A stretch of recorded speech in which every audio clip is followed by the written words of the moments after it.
Hey guys, ignore my hair. I want to start with that. I'm trying to grow out my bangs, so it's like this weird, awkward length where it's too short to tuck behind my ear, but it's also super long, so it hangs in front of my eyes. Um, but yeah, also I have a different backdrop. That's my pride and joy. I don't know if I'm using that phrase right. My wall in my room I think is kind of cool. I have like a bunch of different stuff hanging up there. But anyways, I don't know what vlog number this is, but I do know I've been trying to, or wanted to film a vlog for a while, because it's been a little bit. I think it's been like 2 months, because the last vlog I filmed was before my 22nd birthday. So I'm 22 now, and a lot has happened in the past 2 months, especially regarding paper birds. And if I kind of, and I said this in, I think in my last video too, if I jump around a little bit, I'm sorry. It's just because I can't really remember where I left off just because it's been a while. Also, my cat is here as always, so if you hear her, just ignore it. But yeah, and I'm gonna try and be, I know I always say this, I'm gonna try and be concise and quick. And yeah, I'm gonna start off with talking about paper bird stuff, but then talk about some like personal stuff that is related to paper birds.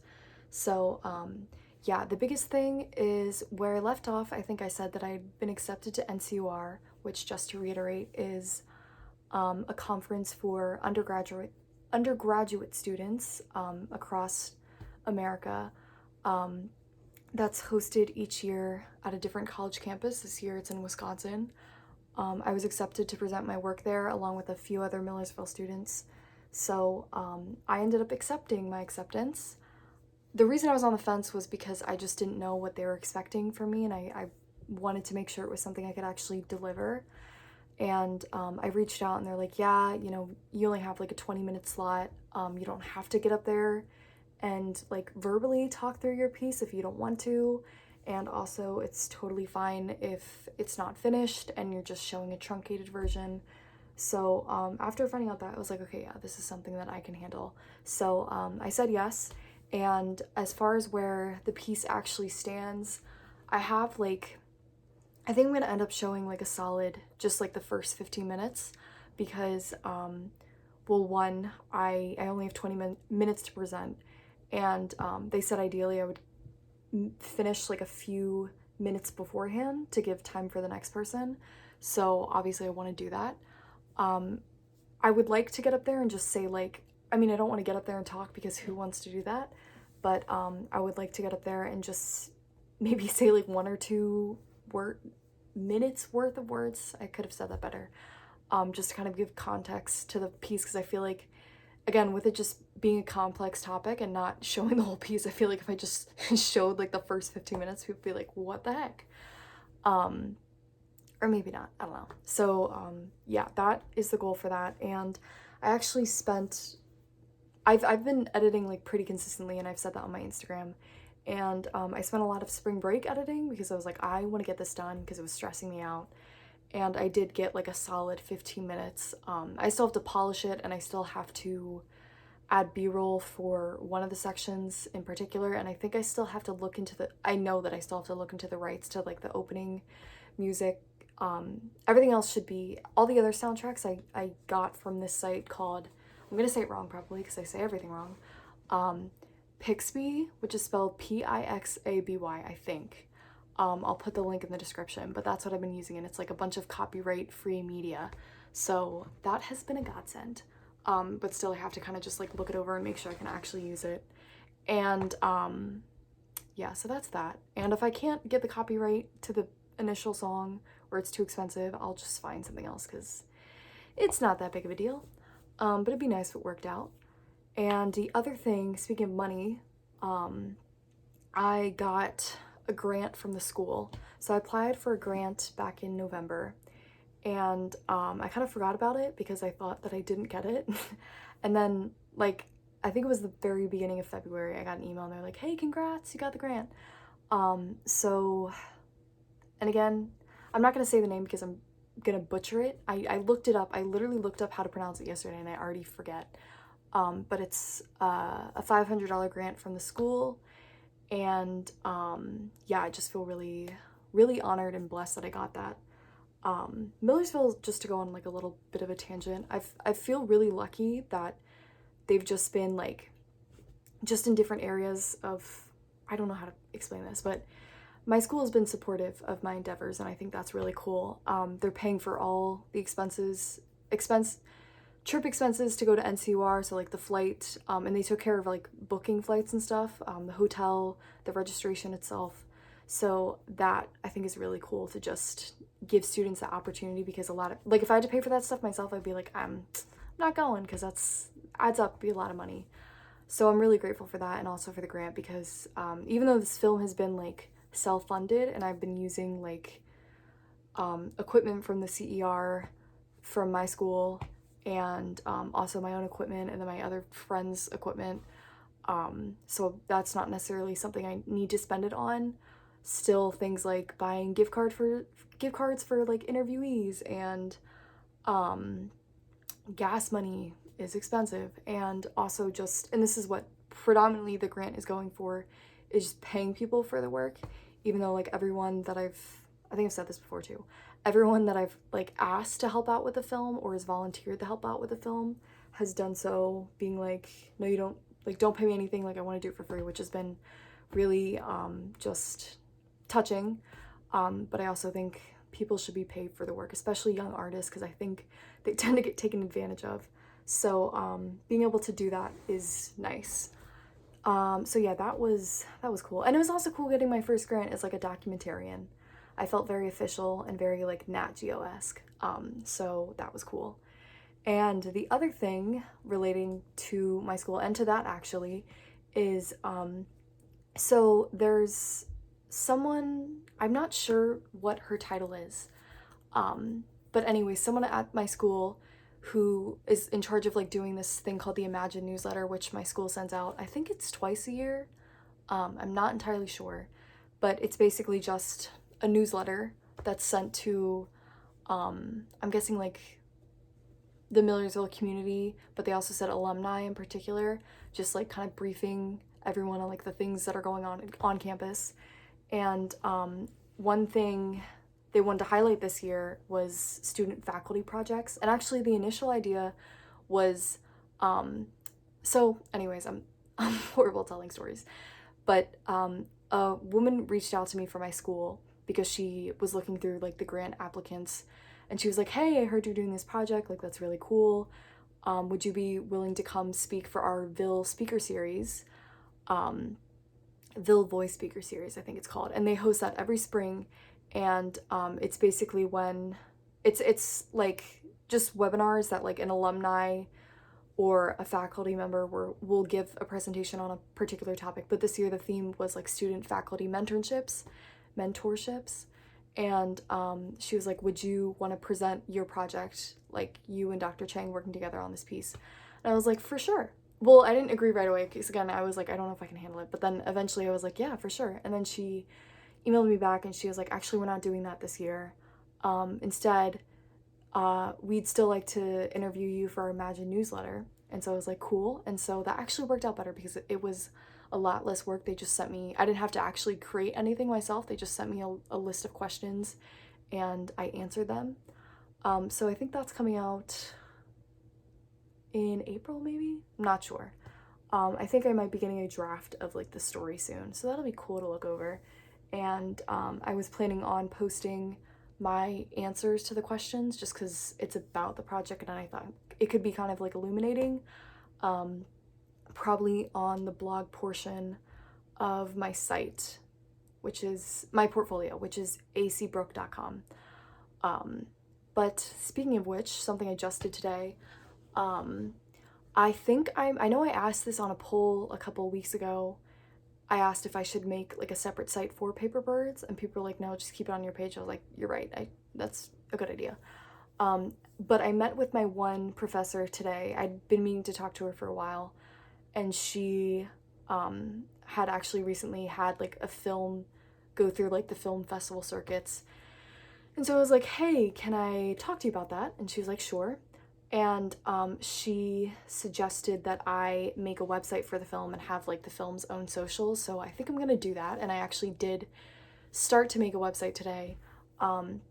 Just because she asked me, she's like, okay, what's like your 5-year plan for this project? Like, what do you want it to be? And I was like, well, I know it's a film, but it's also like, it's something I'm really passionate about. So I want it to be kind of like an initiative, like a bigger project than just the film. And so she was like, yeah, make a website then to like have everything in one place. And I think that works well. And I always kind of knew that that's what I wanted to do, just because I want people who are dealing with this niche experience to have like an extensive place of where they can go and be educated, find resources, find comfort in other stories that sound like their own. So that's hopefully what the website will do. And yeah, I'll probably end up making socials, even though I literally have like 34 Instagram accounts. It's insane. I'm so sick of social media. But yeah, I don't know. I'll deal with it. Yeah, but that's what's recommended, so I'm going to do that. And I think I probably am gonna end up like entering into film festivals, just because that's more exposure, and also I think it'd be cool to do that. And apparently you can like enter certain festivals where if you get an award, you'll get like an IMDb page. And I was like, that would be cool. Not planning on it, but it'd be cool. And it's not as expensive to submit your film as I thought it was gonna be. Like, she clicked on one festival today and it was like $10 to submit, and I was like, I thought it was gonna be like $200. So I was like, not on my radar. But yeah, so hopefully I'm gonna do that. And as far as like the film itself, I think what I'm gonna do, and I may have said this before, is just put something together based on what I have and what I end up filming the rest of the semester, because they're planning on doing another production day on this Sunday, hopefully, fingers crossed. But yeah, I'm just gonna put something together based on everything that I have and just kind of make my peace with it, because it's not gonna be my magnum opus. It's not gonna be perfect, and that's okay. And I'm trying to make my peace with that, because obviously I've been working on this for a really long time, so I want it to be perfect, but it's just not feasible. And also, like, I think if I wanted to, like, I guess, sorry, I'm like losing my train of thought, but to create like the optimized piece, I just don't have the resources, the skill set, or the experience right now. I was doing my fingers, you can't see. And also, personally, I just want to kind of move on a little bit, because I feel like ruminating on all this stuff isn't healthy. And I'm still trying to like strike that balance between working on a project like this, because I heal through creation and sharing. Like, I've always been like that. But this, I kind of feel like I'm stuck on a circuit and I can't get off. And I think something that's played into that is this project, even though, again, it's my own doing. So I think, yeah, stepping away would be good, not just from a creative standpoint, but also from a personal standpoint. But yeah, I think I'm gonna throw together a piece based on what I have and premiere the first 50 minutes at NCUR, and then maybe circuit that piece once I finish it, like once I have an actual finished piece and it's not just like an unfinished 15 minutes, maybe submit it to like some festivals and just see how it does. And also maybe I'll make some connections at NCUR. I'm kind of hoping that happens. I don't know if it's going to. And also, I have been lucky enough to like make some connections in like the mental health field because of my work, the jobs that I got through my professor, Dr. Chang, because I worked for, or I still work for, even though I haven't been able to like contribute a ton lately because I was working on other stuff, for this organization called United Chinese Americans. Specifically, they have a child organization, I don't know if that's the right terminology, called WAVES, which is for Asian American youth mental health. Like, that's its area of focus. So I've been lucky enough to meet just like a lot of great people through there, just great people in general, but also people who are like in the mental health field. Like, for example, two of the people that we interviewed in Boston for Silent War, they're both professors at Harvard, and they also work at MGH. I think Justin just moved to New York, actually. But anyway, so I'm thinking about reaching out to them and being like, hey, I have this piece on this facet of, oh, they're psychologists, I should have mentioned that. Or psychiatrist, I think. I always end up mixing the two up. I should know better. But yeah, just being like, hey, I have this piece as a resource. Because again, that's what it's supposed to be. It's just supposed to be like a resource.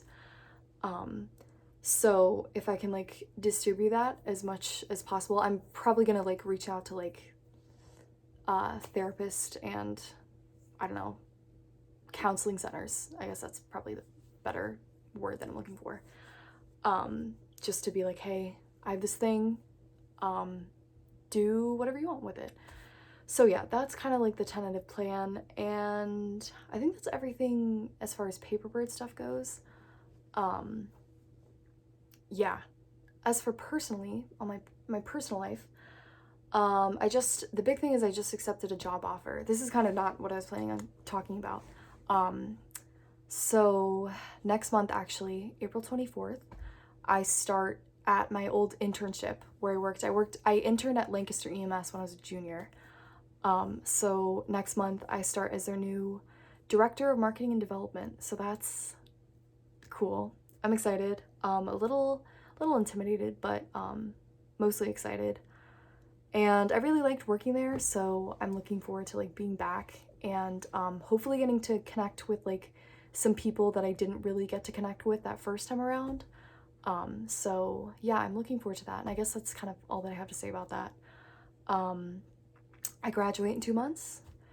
And to get into the more personal stuff, I know the last time I talked, it was about antidepressants. I was on Cymbalta for like a week and a half, and then I stopped taking it because I was having just a really big uptick in suicidal thoughts. And I could tell that it was from the medication. It wasn't like the call wasn't coming from inside the house. So yeah, I stopped that, and I told my psychiatrist, which is, if you're ever in a situation like that, tell someone like right away. Tell like a family member / friend, loved one, and then also tell your doctor, because that can be serious. And you know, I think I tend to be like pretty sensitive to medications, at least like antidepressants I found. Or that was actually, or no, I guess that's still an antidepressant, but Cymbalta is an SNRI, whereas when I was on Prozac, that was an SSRI. So I came off Cymbalta and I felt better. And then when I met with my psychiatrist again, he prescribed me Zoloft. So I've been on Zoloft for like a little over a month, and I think it's helping like a little bit. I think my moods are more stable, but it's definitely not like when I took Prozac, I remember like week 6 rolled around and I was like, wow, it's like kicking in. Like the drugs are in my system, because I just felt noticeably better, where it's not the same with Zoloft. And so yeah, I'm thinking about upping my dosage. And it was hard to go back to meds at first, I will say that, just because when I came off my meds, my family was like really happy. They were like, yay, like this is good, because they're just not very like pro medication. And that comes from like a good place. Like they want me to not be on meds, but I don't really feel like I'm in a place right now where I can do that. So yeah, it was kind of hard at first, just because I felt like I was like failing and like throwing in the towel. But after I got back on, I was like, you know what? It was never that deep. Because I feel kind of better. And yeah, like I said, I think I'm gonna up my dosage or look into doing something regarding like changing it a little bit, because I don't think it's like entirely effective, just what I'm doing right now. But yeah, and the reason that I'm talking about that is because, well, one, I've been talking about it like this whole time, but also just because I think we need more realistic, like comprehensive portraits of antidepressants and like what it's like to actually be on them, because it's not, unfortunately, like just a quick fix a lot of the time. It kind of felt that way when I got on Prozac for the first time. I mean, of course, it took, like I said, about 6 weeks to like kick in to feel that. But then a lot of people, and that's something I'm experiencing right now, you kind of have this like trial and error, and that sucks, but you know, you survive it and you figure stuff out. Yeah, sorry, that's not super profound. It's very late, so, and I'm not that tired, which is, I guess, why I'm filming this. But I still feel like at nighttime, my brain is just like not there. Especially because lately, and this is, I guess, like a good segue into talking about personal stuff from an emotional standpoint. I feel very not like myself. I don't know. I guess this is something that I've struggled with a lot over the past 3 years. Or I guess it's more like 2.5. But just lately, I've been dealing with like a lot of negative thoughts about myself, which isn't something, like, obviously it's something that I've always kind of like dealt with, but not to the degree, not to the point that I felt like it was like affecting my life in a very noticeable way, if that makes sense. Yeah, everything just kind of feels like it's at the forefront right now. And I don't know, I guess over the last 2.5 years, I feel like before all this and like before getting PTSD, I wasn't as cynical, and I don't know, I was just like, I'm trying to think of the right word. I don't know, I was just more idealistic, and even though I'm definitely more grounded now and self-aware and I think mature, I'm still like, damn, like I feel like I was kind of a better version of myself before all of this, just because I was more idealistic, and I feel like I was very inspired, and I went out of my way more for people. And that's like honestly the hardest thing, is just feeling like not, lately I feel like I'm not a good person. Like I'm struggling a lot with that. And I know from the outside people be like, that's not true at all. And I appreciate that sentiment, but for some reason I literally just can't convince myself that I'm a good person. I just don't feel good, and it's like no matter how many good things I try to do, I still don't feel good, really. And I think a lot of that is like mental illness stuff. So like involuntary beliefs. But I also think in some ways it's kind of true. Like, because I am kind of more just, I'm definitely angrier now. And I don't take that out on other people because it's something I've always been like very cognizant of. And it's something that I've never wanted to do. But like when I'm angry, I isolate myself. And I guess I'm just kind of like colder, I think. And I've been making an active effort to like reach out and make connections, because I've said this before, I think that's probably like one of the few things in life that has like inherent value and meaning. And as far as things that are important goes, it's at the very top. But yeah, I just think, I don't know, I don't feel like I'm trying hard enough. I think lately I've kind of just like thrown in the towel on a lot of stuff. And I actually realized that like 2 hours ago because, well, not necessarily like I realized it then, like it's something that I knew, but my dad said something that was kind of eye-opening. And it's funny because whenever anyone, my dad, okay, let me start over. My dad has said a lot of things that have like stuck with me, like in a good way. Like, I don't know, I need to think straight. But I was telling him a story about how I said something today to a friend, and I was like joking, and it's a friend that I like joke with like a lot. And I realized it was actually like rude what I said. I was like, wow, that was like mean. Allie, like that was bad. And I don't know if they took it that way, and I'm gonna apologize to them the next time I see them, but I feel really bad about it. And it reminds me of when I was like 6 and I did something wrong in class and the teacher put me on yellow and it felt like the world was ending. I definitely struggle with seeing things in like absolutes, because that's the other thing too about these negative self-thoughts. Like, lately it's been like, you're a bad person, and because you made this mistake, you should, like, kill yourself, because it's over. Like, you're done. You screwed up. That's how my brain thinks, which isn't rational, and it sucks because I know that, but I don't know how to, like, rewind and not think like that. But yeah, I did something, and I feel really bad about it still, and I know I'm gonna think about it for the next 48 hours till I see this person. But I told my dad the story, and I told my brother-in-law, because I was like, guys, I feel so bad. Like, I said this thing to my friend, and, like, even though I was joking, I don't know if they took it as a joke. So I was talking to my dad, and he was like, yeah, just, like, apologize next time you see them. And I was like, okay, I'm gonna do that. And then I asked my dad, I was like, do you, like, ever feel like you're going backwards? Like, actually, the first question I asked him was, I was like, do you ever struggle with feeling like you're a good person?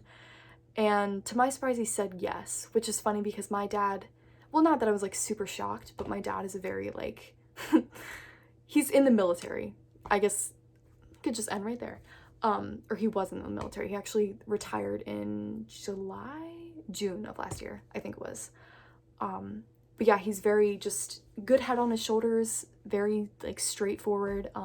He's never struggled with mental illness. Unfortunately, I didn't hear that from him. But he was like, yeah, I have. And then I was like, have you ever felt like you were progressing backwards? And I said that because that's how I feel right now. I feel like just from a moral standpoint, like I said before, I don't feel like I'm as good as a person as I used to be. Like, I feel more flawed. And maybe I'm just more aware of my flaws. I don't know. Well, I think that could be a part of it, but I also think I'm just more, I don't know what the right word is, but just not as bright as I used to be. And I feel bad about that. And, anyways, I asked my dad that, and that's when he was like, no. And I was like, on brand. But he asked me, he was like, why do you feel that way? And I was like, actually, yes, I do. And I don't know if I told him my story before or after that. I think it was before. But he just, like, said something that was very kind of illuminating to me. And I know it's not going to probably sound that groundbreaking because it's common sense. But he was like, okay, well, it's never too late to start over. Tomorrow's another day. And I know that that's something that people have probably said a million times, but for some reason I was like, damn, that's right. Like, tomorrow is another day. And the hard thing about being a good person, I think, is, like, a lot of it is, I mean, some of it is innate. Like, people, well, okay, let me put it this way. So, you can want to do good things and still not do them. Like, it requires effort and desire. And again, that's not groundbreaking, but I think a good example of this, not saying that BoJack Horseman is a good person, but, like, he wants to do good things, but he doesn't. And I feel like that's kind of been the boat that I've been in. And, like, granted, yes, I've been dealing with stuff mentally and I'm trying to work through it, so you can't push yourself too much. But that was just very eye-opening to me because I was like, damn, like, I need to try. I need to try more. And not in the sense that, like, you're not trying hard enough, but just, like, kind of taking back responsibility. And in a lot of ways, I think responsibility and accountability is but, like, another reason why it's so important is because that puts the power back in your own hands. So, like, when you take responsibility and accountability for, like, your mistakes, not only is that the right thing to do, it's also giving you the power to decide who you want to be and who you want to be going forward. And so that was just a good reminder of that. So I'm going to try and be a better person tomorrow, because I don't like who I've been lately. And yes, I will say again, like, a lot of that feels out of my control because I'm kind of good at discerning, like, yes, this is mental illness, but it doesn't always make it easier to deal with because I'm like, okay, I've identified the problem. How do I make it go away? Or deal with it because it's not going to go away. But then I think, yeah, too, like, especially when it comes to our interactions with other people, that's when I think it's easier to choose. Like, okay, I'm going to do the kind thing here and I'm going to not be a dick. So yeah, that was my kind of epiphany, and I'm so surprised that my camera didn't stop recording because I always run out of storage. I'm glad though, because this is gonna be, I'm not gonna have to edit this, even though I know I ramble a lot. But I don't have to stitch anything, so that's good. But yeah, I think that was pretty much everything. Stay tuned for the launch of the website, even though I may make it and then just ghost because I want to take a break from everything. But yeah, I think that's everything. Thanks again for everyone who's like helped out with this project, tuned into this project. It means a lot to me, and hopefully I can start to, I don't know, be a better version of myself. That's the goal for 2023. So yeah, goodbye guys. Hopefully that was somewhat illuminating. I'm sorry. Goodbye.